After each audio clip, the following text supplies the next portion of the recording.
ஸ்ரீமதே ராமானுஜாய நமஹ. அனைவருக்கும் இனிய காலை வணக்கம். நாமும் ஸ்ரீமத் பாகவதத்தின் நாள் 8ல நாம இருக்கோம்.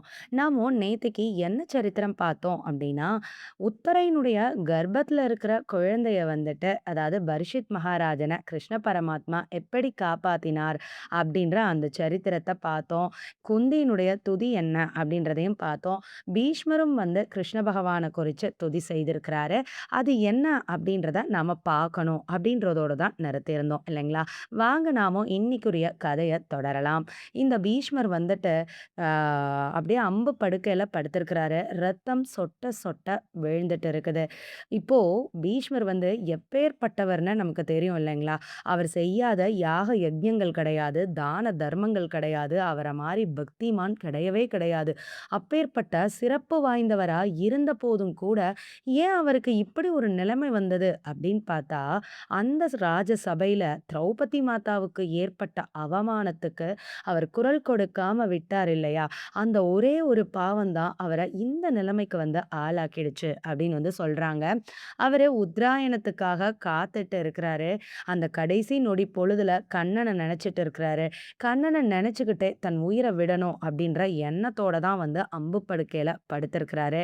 இந்த பீஷ்மர் என்ன துதி செய்தார் அப்படின்னு பார்த்தா, இப்போ எல்லாரும் பகவானுடைய திருநாமத்த சொல்லி துதி செய்வாங்களாம். ஆனா, இந்த பீஷ்மரும் வந்து 1008 சகஸ்ரநாமத்தையே குடுத்திருக்கிறாரு இல்லைங்களா? அத வந்து யுதிஷ்ட மகாராஜாக்கு சொல்லிக் குடுத்தாருன்னு நமக்கு தெரியும். ஆனா, இப்போ நாமமெல்லாம் சொல்ற அந்த பீரியட்ல இல்ல அவரு வந்து. அவர் வந்து கிருஷ்ணன் தன் வாழ்க்கையில என்ன சேட்டிதத்த காமிச்சாரு அப்படின்றத அப்படியே போட்டுட்டு இருக்கிறாரு. இந்த போர்க்கள காட்சி தான். இந்த போர்க்களத்துல வந்துட்டு பீஷ்மர் வந்து ஒரு சத்திய பிரதிஜை பண்ணாரு. எதற்காக அப்டின்னா, கிருஷ்ணர் ஒரு சத்திய பிரதிஜை பண்ணியிருந்தாரு. அதற்கு எதிர்த்து தான் பண்ணாரு. கிருஷ்ணர் வந்து "நான் ஆயுதமே எடுக்க மாட்டேன்" அப்டின்னு வந்து சொல்லியிருந்தாரு. அப்ப பீஷ்மர் "நான் கண்ணன ஆயுதம் எடுக்க வப்பேன்" அப்டின்னு சொல்லி இவர் வந்து எதிர் பிரதிஜை வந்து பண்ணியிருந்தாரு இல்லைங்களா? ஸோ அப்ப 2 பேருமே சத்திய பிரமாணம் எடுத்திருக்காங்க. யாரோடது ஜெயிச்சிருக்கும்? நிச்சயமா பீஷ்மரோடது தான் இல்லைங்களா? ஸோ ஒரு பக்தன் கிட்ட தோத்து போறதுக்கு கூட தயாரா இருக்கக்கூடிய மனநிலையில உள்ளவர் தான் பகவான். அந்த அளவுக்கு பக்தனுக்கு தாசனா இருக்கக்கூடியவன் தான் பகவான் அப்படின்றத இந்த சரித்திரம் வந்து காட்டிக் கொடுக்குது அப்படின்னு வந்து சொல்றாங்க. அப்போ இந்த பீஷ்மர் என்ன பண்றாரு அப்படின்னா, அர்ஜுனன் மேல அம்பு மழைய பொழியிறாரு. கோபம் கொண்ட கண்ணன் அப்படியே கோவத்தால கொப்பளிச்சு அப்படியே தேர் தட்ட விட்டு அப்படி ஜம்ப் பண்ணி இறங்குறாராம். இறங்குன ஸ்பீடுல அவர் தோள்ல போட்டிருந்த அந்த உத்திரியம், அதாவது அங்கவிஸ்திரம், பட்டு அங்கவிஸ்திரம் உடுத்திருப்பார் இல்லையா? அது வந்து அப்படியே தேர் தட்டுல பறந்து போய் விழுந்துதாம். அதக்கூட இந்த கண்ணன் கண்டுக்கிடாம, அப்படி ஃபாஸ்ட்டா விகரஸா இறங்கி போனாராம். கையில எந்த ஒரு ஆயுதமும் கிடைக்கலையாம். அப்போ பக்கத்துல ஒரு உடைஞ்சு போன தேர் இருந்ததாம். அந்த தேர் சக்கரத்த எடுத்துட்டு, அப்படி பீஷ்மர நோக்கி முன்னேறி போனாராம். இந்த காட்சிய பீஷ்மர் அப்படி ரசிக்கிறாரு. என்ன அப்படின்னா, தன் வீட்ல ஒரு குழந்தை, சின்ன குழந்தை ஒரு கோவப்பட்டா எப்படி பெரியவங்க ரசிப்பாங்க இல்லையா? அந்த குழந்தையுடைய முகம் எப்படி இருக்கு? அதோடைய பாவனை எப்படி இருக்குன்னு, அதப்போல பகவானுடைய நடை அழகு எப்படி இருக்கு? அவருடைய கோபம் கொண்ட முகம் எப்படி இருக்கு? சிவந்த தாமரையப் போல அவருடைய கைகளும், கண்களும் இருக்கிறத அப்படியே ரசிச்சுட்டு இருந்தாராம் பீஷ்மர். அப்போ டக்குனு ஆயுதத்த கீழ வச்சுட்டு, "வா கண்ணா! உன் கையால மரணம் அடையறதுக்காக தான் நான் காத்துட்ருக்கேன்" அப்படின்னு சொல்லி வரவேற்றாராம் கிருஷ்ண பரமாத்மாவ. அந்த அளவுக்கு பகவான ரசிச்சத இப்போ போட்டுட்டு இருக்கிறாரு. அதுக்கப்புறம் அர்ஜுனன் வந்தான். பிடிச்சு கூட்டிட்டு போனான் கண்ணன அப்படின்ற சரித்திரம் நமக்கு தெரியும் இல்லைங்களா? ஸோ அப்போ ஆ கடைசி நிமிஷத்துல பீஷ்மர் என்ன கண்ணன் கிட்ட வந்து பிரார்த்தனை வைக்கிறாரு அப்படின்னா, எனக்கு அடுத்த ஜென்மம்ன்றது ஒண்ணு வேண்டாம். அப்படி என்னுடைய கர்மாவின் வசத்துல எனக்கு ஒரு ஜென்மம்னு இருந்தா கூட, அது நான் வந்து கோகுலத்துல ஒரு கோபிகையா நான் பிறக்கணும்னு தான் ஆசைப்படுறேன் கண்ணா அப்படின்னு வந்து சொன்னாராம். ஏன் அப்படின்னா, எந்த எதிர்பார்ப்பும் இல்லாத தூய்மையான அன்பும், பக்தியும் செய்யக்கூடிய அந்த ஒரு பக்தி உன்னதமானது கோபிகைகளோடது அப்படின்னு சொன்னாராம். கிருஷ்ணனும் சரின்னு சொல்ல, கிருஷ்ணருடைய கைய பிடிச்சுக்கிட்டு அப்படியே கண்ணீர் உதிர்த்து தனது உயிரை விட்டாராம் பீஷ்மர் வந்துட்டு.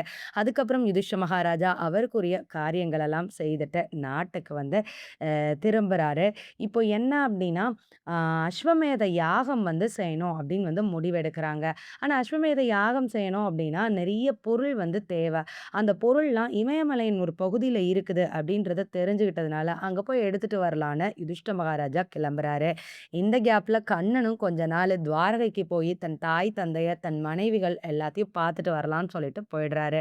ஸோ இவங்க 2 பேரும் ஆளுக்கு ஒரு பக்கம் போயாச்சு. ஆனா உத்தரை கர்ப்பவதியா தான் இருக்காங்க இல்லைங்களா? ஸோ அவங்களுக்கு பிரசவ நாளும் வந்துடுது. கண்ணன் சரியா பிரசவ நாள் அன்னைக்கு அ அஸ்தினாபுரத்துக்கு வந்துடுறாரு.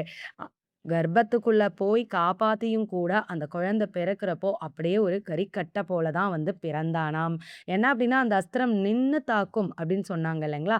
அதே மாரி குழந்தை பிறந்தோனே தாக்கி அந்த குழந்தைய மரணத்த சம்பவிக்க வச்சுடுச்சு. அப்போ எல்லாரும் அழறாங்க. மீண்டும் கண்ணன் கிட்ட சரணாகதி பண்றாங்க. அப்ப உத்தரை தன் குழந்தைய எடுத்து கொண்டு போய் கிருஷ்ணருடைய கால்ல போட்டுட்டு அழுது தன்னுடைய பிரார்த்தனைய வைக்கிறாங்க. என் கணவரான அபிமன்யு பிறந்த அன்னைக்கே நீங்க தான முதல்ல கையில தூக்குனீங்க. அதேபோல என் குழந்தையவும் நீங்க தான் கையில தூக்கணும். என் கணவருக்கு தாய் மாமா யாரோ, என் குழந்தைக்கும் அவரே தாய் மாமா. நீங்க தான் என் குழந்தைய ரட்சிக்கணும் அப்படின்னு சொல்லிட்டு அந்த புத்தரை அப்படியே கிருஷ்ணர் கால்ல போட, கிருஷ்ணர் உடனே ஒரு சத்திய பிரதிஞ்ஞை பண்ணாராம். என்ன அப்டின்னா, "நான் நித்ய பிரம்மச்சாரி அப்படின்றது உண்மையானால், நான் சத்தியம் மட்டுமே பேசுபவன் என்பது உண்மையானால், இக்குழந்தை உயிர் பெறட்டும்" அப்படின்னு சொல்லிட்டு தன் பெருவிரலால தீண்டினாராம். அடுத்த நிமிஷம் குழந்தை உயிர் பெற்று எழுந்தானாம். அப்படியே எல்லாரும் மகிழ்ச்சி வெள்ளத்துல மூழ்கிடுறாங்க. இப்போ செல்வத்தெல்லாம் எடுக்கறக்கு யுதிஷ்ட மகாராஜா போயிருக்காரா, அவரும் அத்தன செல்வத்தையும் மூட்டையா கட்டி கொண்டு வர்றதுக்கும், இந்த குழந்தை உயிர்ப்பித்து எழறதுக்கும் சரியா இருந்ததாம். ஸோ நாடே கோலாகலம் ஆயிடுச்சு. என்ன அப்டின்னா, குழந்தை பிறந்த சந்தோஷம், செல்வம் கிடைச்ச சந்தோஷம் அப்படின்னு சொல்லிட்டு ரொம்ப கோலாகலமா இருக்குது. அப்போ கிருஷ்ணருடைய தலைமையில யுதிஷ்ட மகாராஜா அந்த அஸ்வமேத யாகத்தையும் ரொம்ப சிறப்பா நடத்தி முடிக்கிறாரு. அதுக்கப்புறம் தன்னுடைய சிறப்பான ஆட்சிய நடத்துறாரு. கண்ணன் இதுவரைக்கும் இருந்து பார்த்துட்டு, அதுக்கப்புறம் துவாரகைக்கு கிளம்பி போயிடுறாரு. 36 வருடங்கள் யுதிஷ்ட மகாராஜா நல்லாட்சி புரிந்திருக்கிறாரு. அப்போ அவருக்கு ஒரு நாள் வானத்துல தீய சகுனங்கள்லாம் தெரிய ஆரம்பிக்குது. அப்போ என்ன காரணம் அப்படின்னு யோசிக்கிறாரு. என்ன காரணம் வேற ஒண்ணும் இல்லங்க. காந்தாரி விட்ட சாபம் பலிக்க ஆரம்பிக்குது. "என் குலம் எவ்வாறு அழிந்ததோ, அதே போல உன் குலமும் அழியும் கண்ணா" அப்படின்னு சொல்லி கண்ணனுக்கு சாபம் குடுத்திருப்பாங்க இல்லையா? ஸோ அதனால இங்க அந்த முனிவர்களுடைய சாபத்தினால சாம்பனுக்கு ஒரு உலக்கை பிறக்குது துவாரகையில. அந்த உலக்கைய பொடி பண்ணி அங்க உள்ள ஆத்துல விட, அந்த ஆத்து தண்ணி பாய்ஞ்ச அத்தன புல்லையும் உலக்கையா மொளைக்க அங்க உள்ள கோப்பர்கள் எல்லாருமே அந்த உலக்கைய எடுத்து ஒருத்தர ஒருத்தர் அடிச்சுக்கிட்டு அவங்க எல்லாருமே மாண்டு போயிடுறாங்க. ஸோ அத பார்த்த கண்ணனும், பலராமனும் நாமும் பரமபதத்துக்கு போலான்னு முடிவெடுத்துர்றாங்க.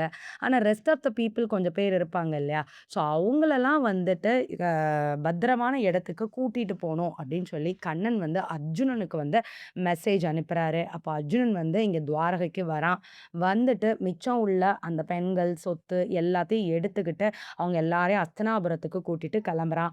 அவன் கிளம்புன அடுத்த நிமிஷம் துவாரகைக்குள்ள அப்படியே கடல் மூழ்கி துவாரகை அழிஞ்சு போயிடுச்சு.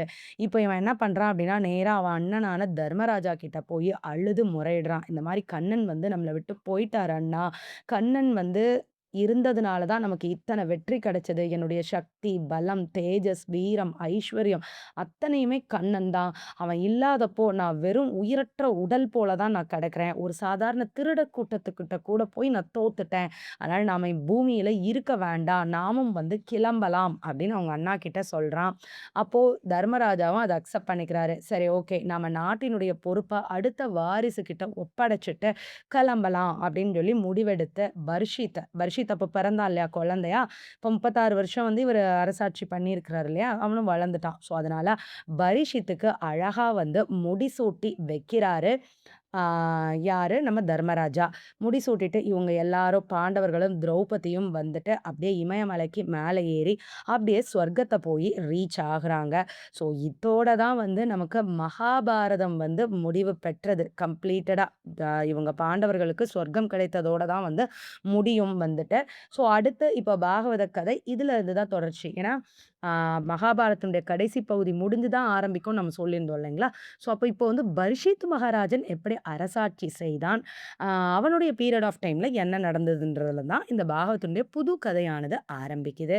இப்போ பரிஷித்தும் ஒரு சிறந்த மன்னன். ஏன் அப்டின்னா, அவன் பகவானுடைய தரிசனத்தையே பெற்றவன் இல்லையா? ஸோ அதனால அவ்ளோ சிறப்பான ஆட்சி. அவனுடைய முன்னோர்கள் எப்படி ஆட்சி செய்தார்களோ, அதே போல இவனும் சிறப்பான ஆட்சிய நடத்திட்டு இருக்கிறான். ஆனா என்னதான் ஆட்சி செய்தாலும், இது வந்து கலி யுகம் வந்து தொடங்கிடுச்சு இல்லைங்களா?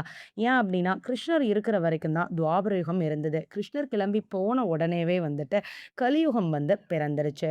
அப்போ கலியின் கொடுமைகள் வந்து கொஞ்சம் இருக்கத்தான் செய்யும் இல்லையா? ஸோ, அப்போ கொஞ்சம் கொஞ்சம் நாட்ல அப்டி அப்டி நடந்துட்டு இருக்கு. ஒரு நாள் வந்து இந்த பரீட்சித் வந்துட்டு அ வந்துட்டு இருக்கிறான். ஒரு நகர்வலம் வந்துட்டு இருக்கிறான். அப்போ தூரத்தில அவன் ஒரு காட்சிய பார்க்குறான். என்ன அப்டின்னா, ஒரு பசுமாடையும், ஒரு எருதையும் வந்து ஒருவன் போட்டு அட்டி அட்டின்னு அடிச்சு துவம்சம் பண்றான். அத பார்த்த உடனே பரீட்சித்துக்கு ரொம்ப கோபம் வந்துடுச்சு. என்னது என் நாட்ல போய் இப்படி நடக்குதே! நான் பசுமாட்ட தெய்வமா வழிபடக்கூடியவன். இப்படி பசுமாட்டுக்கு ஒரு நிலைமையா? அப்படின்னு சொல்லிட்டு வேகமா வந்துட்டு ஓடுறான். ஓடி போய் அவன தடுத்து நிறுத்துறான். "நிறுத்து, நிறுத்து, நிறுத்துப்பா. ஏன் நீ இந்த மாரி பண்ற? ஒரு வாயில்லா ஜீவன போயி நீ வதைக்கிறியே!" அப்படின்னு வந்து கேட்குறான். அப்படி இவன் ஓடி போறதுக்குள்ளேயே இன்னொரு விஷயம் நடந்தது. என்ன அப்படின்னா, அந்த எருது இருந்தது இல்லைங்களா? அதுக்கு வந்து 4 கால் இருந்தது. இவன் என்ன பண்ணான் அப்படின்னா, ஒரு பெரிய வாள எடுத்து அந்த மாட்டினுடைய ஒவ்வொரு காலா வெட்டுறான். இவன பரீட்சித் வந்து அவன் தேர்லருந்து இறங்கி போறதுக்குள்ள, அவன் ஒவ்வொரு காளையா வெட்ட ஆரம்பிச்சுட்டான். அந்த எருதோட கால வந்துட்டு. ஸோ மொத 1, 2, 3 கால் போயிடுச்சு. இன்னும் ஒரே 1 கால் தான் நிக்குது. அந்த காலையும் வெட்டுறதுக்காக கத்திய ஓங்குறான். கரெக்ட்டா பரீட்சித்த போய் பிடிச்சு நிப்பாட்டிர்றான். அப்போ இந்த பசுமாடும், எருதும் அழுதுட்டு என்னவோ வந்து பேசிக்கிட்டு இருக்குது. அது பேசுறது என்னன்னு இந்த பரீட்சித்துக்கு கேக்குதாம். ஆமா, இந்த பசுவும், எருதுவும் யாரு? என்ன பேசினாங்க? இவன் எதுக்கு அடிச்சான்? இப்படி கால வேற வெட்டப் போறான். இந்த மனிதன் யாரு? எத்தன புரியாத புதிர் இருக்குது இல்லைங்களா? இந்த கதைக்கான விடையெல்லாம் தெரிந்து கொள்ள ஸ்ரீமத் பாகவத கதையினை தொடர்ந்து கேளுங்கள். பகவான் திருவடிகளுக்கே பல்லாண்டு கூறி அமைகிறேன். ஸ்ரீமதே ராமானுஜாய நமக. நன்றி.